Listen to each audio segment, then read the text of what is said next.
ये आकाशवाणी रायपुर है। प्रादेशिक समाचार बुलेटिन के साथ मैं सुषमा श्रीवास।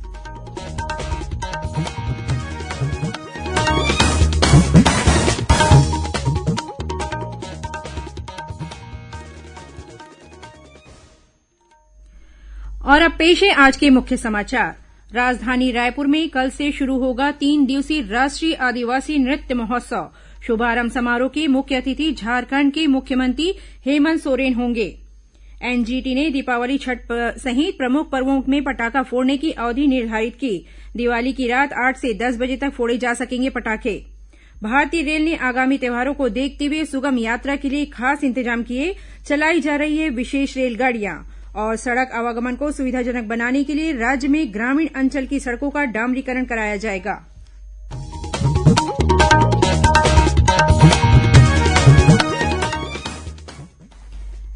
भारत ने कोविड टीकाकरण अभियान के अंतर्गत 100 करोड़ टीके लगाकर इतिहास रचा है। इस महत्वपूर्ण कार्य में योगदान करने वाले चिकित्सकों, नर्सों और अन्य स्वास्थ्यकर्मियों का आकाशवाणी अभिनंदन करता है। इसके साथ ही हम आपको सतर्क भी कराना चाहते हैं कि कोविड अभी समाप्त नहीं हुआ है। आप सभी से हमारी अपील है कि यथाशीघ्र दोनों टीके लगवाएं और अन्य लोगों को भी टीके लगवाने के लिए प्रेरित करें। त्योहारों के समय कृपया इन 3 आसान उपायों का पालन अवश्य करें। मास्क लगाएं, 2 गज की सुरक्षित दूरी बनाए रखें, बार-बार हाथ धोएं और चेहरा साफ रखें। कोविड से संबंधित जानकारी और मार्गदर्शन के लिए राष्ट्रीय हेल्पलाइन काम कर रही है। छत्तीसगढ़ के लिए हेल्पलाइन नंबर है 104 और 077122359091। साथ ही राष्ट्रीय हेल्पलाइन नंबर है 1075। अब समाचार विस्तार से। राजधानी रायपुर में कल से राष्ट्रीय आदिवासी नृत्य महोत्सव शुरू होगा। इस महोत्सव के शुभारंभ समारोह के मुख्य अतिथि झारखंड के मुख्यमंत्री हेमंत सोरेन होंगे। शुभारंभ समारोह कल सुबह 11 बजे राजधानी के साइंस कॉलेज मैदान में आयोजित किया जाएगा। छत्तीसगढ़ के मुख्यमंत्री भूपेश बघेल कार्यक्रम की अध्यक्षता करेंगे। कल शाम 8 बजे से राष्ट्रीय आदिवासी नृत्य महोत्सव के तहत आयोजित होने वाले कार्यक्रम की मुख्य अतिथि राज्यपाल अनुसुईया उइके होंगी। वहीं 29 अक्टूबर को शाम 8 बजे से आयोजित होने वाले कार्यक्रम में पंजाब के मुख्यमंत्री एस चरणजीत सिंह चन्नी मुख्य अतिथि के रूप में शामिल होंगे। यह राष्ट्रीय आदिवासी नृत्य महोत्सव 30 अक्टूबर तक चलेगा। इससे पहले संस्कृति मंत्री अमरजीत भगत और मुख्य सचिव अमिताभ जैन ने आज कार्यक्रम स्थल पर पहुंचकर नृत्य महोत्सव की तैयारियों का जायजा लिया। उन्होंने आयोजन स्थल पर मंच की व्यवस्था, दर्शकों की बैठक व्यवस्था, अग्निशमन, पेयजल सहित अन्य व्यवस्थाओं के बारे में जानकारी ली। साथ ही अधिकारियों को जरूरी निर्देश भी दिए हैं। वहीं कल से शुरू होने वाले इस महोत्सव के दौरान वाहनों के सुचारू और सुविधापूर्वक आवागमन के लिए यातायात पुलिस रायपुर द्वारा मार्गों का निर्धारण कर दिया गया है। राष्ट्रीय आदिवासी नृत्य महोत्सव के समापन के बाद उसके अगले दिन 31 अक्टूबर को साइंस कॉलेज मैदान में ही पूर्व प्रधानमंत्री भारत रत्न इंदिरा प्रियदर्शनी गांधी और पूर्व उप प्रधानमंत्री लौह पुरुष सरदार वल्लभ भाई पटेल पर केंद्रित प्रदर्शनी तथा संगोष्ठी भी आयोजित की जाएगी। नीति नियोजन और अन्य सांख्यिकी आंकड़ों की जरूरतों को पूरा करने के लिए विभिन्न सर्वेक्षणों की प्रगति की समीक्षा करने राष्ट्रीय सांख्यिकी कार्यालय द्वारा आज रायपुर में एक बैठक आयोजित की गई। पश्चिम अंचल क्षेत्र नागपुर की इस आंतरिक समीक्षा बैठक में उप महानिदेशक और आंचलिक प्रमुख आरसी गौतम उपस्थित थे। उन्होंने कहा कि इस बैठक का उद्देश्य सभी सर्वेक्षणों के आंकड़ा संग्रहण के गुणवत्ता पहलुओं पर ध्यान देना है, जिससे भारतीय अर्थव्यवस्था की सही तस्वीर प्रदर्शित हो सके। बैठक की अध्यक्षता राष्ट्रीय सांख्यिकी कार्यालय के अपर महानिदेशक एसएल मेनारिया ने की। उन्होंने बताया कि कोविड महामारी और लॉकडाउन के बावजूद उपभोक्ता मूल्य सूचकांक आंकड़ों को जारी किया गया। श्री मेनारिया ने बताया कि अगले वर्ष 1 जनवरी से सामाजिक आर्थिक सर्वेक्षण का 19वां दौर शुरू करने और अन्य 2 नए सर्वेक्षण जल्द शुरू करने के लिए प्रयास किए जा रहे हैं। बैठक में क्षेत्रीय कार्यालय रायपुर के उप महानिदेशक रोशन लाल साहू भी उपस्थित थे। नेशनल ग्रीन ट्रिब्यूनल द्वारा जारी निर्देशों के अनुसार इस वर्ष दीपावली, छठ, गुरु पर्व तथा नया वर्ष और क्रिसमस के अवसर पर पटाखों को फोड़ने की अवधि 2 घंटे निर्धारित की गई है। दीपावली पर्व पर रात 8 बजे से 10 बजे तक और छठ पूजा पर सुबह 6 से 8 बजे तक ही पटाखे फोड़े जा सकेंगे। जारी निर्देश के अनुसार केवल हरित पटाखे ही बेचे तथा उपयोग किए जा सकेंगे। केवल उन्हीं पटाखों को उपयोग के लिए बाजार में बेचा जा सकेगा जिनसे उत्पन्न ध्वनि का स्तर निर्धारित सीमा के भीतर हो। सीरीज पटाखे अथवा लड़ियों की बिक्री, उपयोग और निर्माण प्रतिबंधित किया गया है। पटाखों से ऐसे निर्माताओं का लाइसेंस भी रद्द करने के निर्देश दिए गए हैं जिनके पटाखों में लिथियम, आर्सेनिक, एंटीमनी, लेड और मरकरी का उपयोग किया गया है। ऑनलाइन अर्थात ई व्यापारिक वेबसाइटों जैसे फ्लिपकार्ट, अमेजॉन आदि से पटाखों की बिक्री प्रतिबंधित रहेगी। राज्यपाल अनुसुईया उइके ने कांकेर जिले के आदिवासी समुदाय को बताया है कि उनके गांव को नारायणपुर जिले में शामिल करने के संबंध में कांकेर जिला प्रशासन द्वारा राज्य सरकार को पत्र लिखा गया है। यह जानकारी राज्यपाल ने कांकेर जिले से आए आदिवासियों के प्रतिनिधिमंडल को चर्चा के दौरान दी। करीब 2000 की संख्या में आदिवासी कांकेर जिले से पदयात्रा करते हुए कल राज्यपाल से मिलने रायपुर पहुंचे थे। इन लोगों ने राज्यपाल को बताया कि उनका गांव कांकेर जिला मुख्यालय से 150 किलोमीटर की दूरी पर स्थित है, वहीं नारायणपुर जिला 10 से 20 किलोमीटर की दूरी पर है। कामकाज में आसानी के लिए उनके गांव को नारायणपुर जिला में शामिल किया जाए।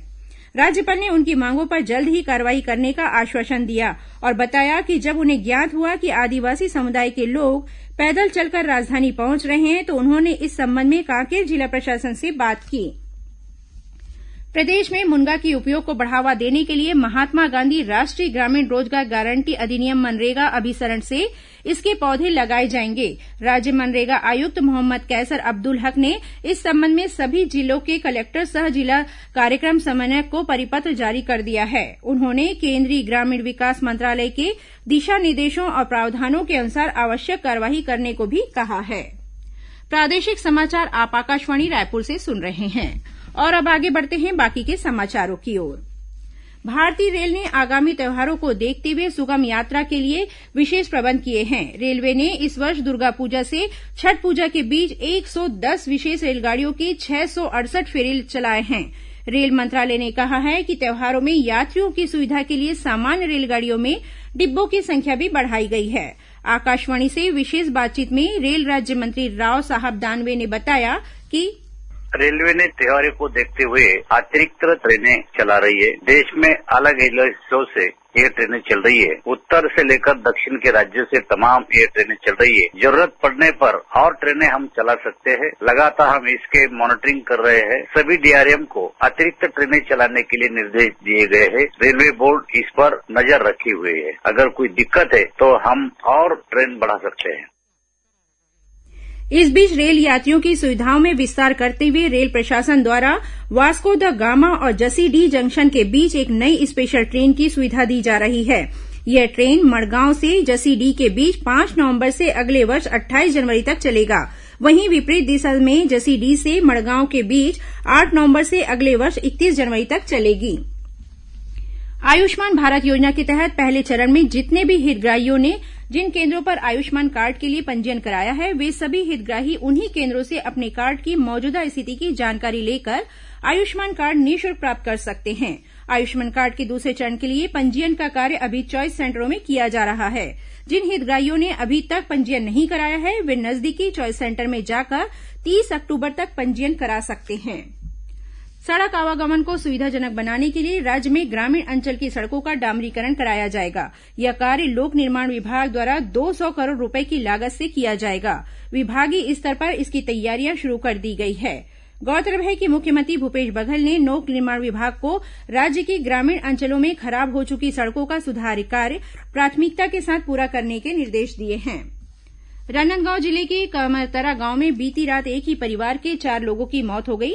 बताया जाता है कि लालबाग थाना क्षेत्र के करमतरा गांव में बीती रात एक व्यक्ति ने अपने घर पर ही फांसी लगाकर आत्महत्या कर ली। इसके बाद उसकी पत्नी ने भी अपने 2 बच्चों के साथ कुएं में कूदकर खुदकुशी कर ली। पुलिस ने इस मामले की जांच शुरू कर दी है। इधर रायगढ़ ओडिशा मार्ग पर नेत नागर के पास आज ट्रक और ऑटो के बीच हुई भिड़ंत में एक व्यक्ति की मौत हो गई जबकि 7 अन्य लोग घायल हो गए हैं। इनमें से एक की हालत गंभीर बताई जाती है। पत्र सूचना कार्यालय पीआईबी और रीजनल आउटरीच ब्यूरो रायपुर द्वारा कार्यालय में कल से सतर्कता जागरूकता सप्ताह का आयोजन किया जा रहा है। कल पहले दिन दोनों ही कार्यालय परिसर में अधिकारियों और कर्मचारियों ने भ्रष्टाचार के उन्मूलन के लिए सत्यनिष्ठा की प्रतिज्ञा ली। अब कुछ अन्य खबरें संक्षिप्त में। मुख्यमंत्री भूपेश बघेल ने प्रख्यात गांधीवादी विचारक डॉक्टर एसएन सुब्बाराव के निधन पर गहरा शोक व्यक्त करते हुए उन्हें श्रद्धांजलि अर्पित की है। आजादी के अमृत महोत्सव के तहत कल धमतरी स्थित बाबू छोटेलाल श्रीवास्तव स्नातकोत्तर महाविद्यालय में स्वतंत्रता संग्राम सेनानियों के योगदान पर विचार गोष्ठी आयोजित की गई। दुर्ग के पोलसायपारा में पिछले दिनों इंडियन बैंक के कैशियर से हुई 15 लाख रूपये के लूट के मामले का खुलासा हो गया है। इस मामले में बैंक के एक कर्मचारी सहित 3 आरोपियों को गिरफ्तार किया गया है। रायगढ़ जिले के धरमजयगढ़ वन परिक्षेत्र स्थित ओंगना गांव के जंगल में हाथी के हमले में एक बुजुर्ग की मौत हो गई। जशपुर पुलिस ने विश्वास कार्यक्रम के तहत चोरी और गुम हुए 100 से अधिक मोबाइल उनके मालिकों को लौटा दिया है। राजनांदगांव के मुहारा स्थित शिवनाथ नदी के एनीकट में जलभराव कम होने पर नगर निगम ने एनीकट का गेट बंद कर दिया है। कोंडागांव में अमानक और गुणवत्ता विहीन खाद्य सामग्री की जांच करने के मामले में खाद्य विभाग ने अब तक 65 प्रकरणों में 10 लाख रूपये तक का जुर्माना लगाया है। और जांजगीर चांपा की बलौदा पुलिस ने अवैध रूप से पटाखों के भंडारण के मामले में 2 लोगों के खिलाफ कार्रवाई की है। अंत में मुख्य समाचार एक बार फिर। राजधानी रायपुर में कल से शुरू होगा 3 दिवसीय राष्ट्रीय आदिवासी नृत्य महोत्सव। शुभारंभ समारोह में मुख्य अतिथि झारखंड के मुख्यमंत्री हेमंत सोरेन होंगे। एनजीटी दीपावली छठ पर्व सहित प्रमुख पर्वों में पटाखा फोड़ने की अवधि निर्धारित की। दिवाली की रात 8 से 10 बजे तक फोड़े जा सकेंगे पटाखे। भारतीय रेल ने आगामी त्योहारों को देखते हुए सुगम यात्रा के लिए खास इंतजाम किए चलाई जा रही है विशेष रेलगाड़ियां। और सड़क आवागमन को सुविधाजनक बनाने के लिए राज्य में ग्रामीण अंचल की सड़कों का डामरीकरण कराया जाएगा। इसी के साथ प्रादेशिक समाचार बुलेटिन समाप्त हुआ। नमस्कार।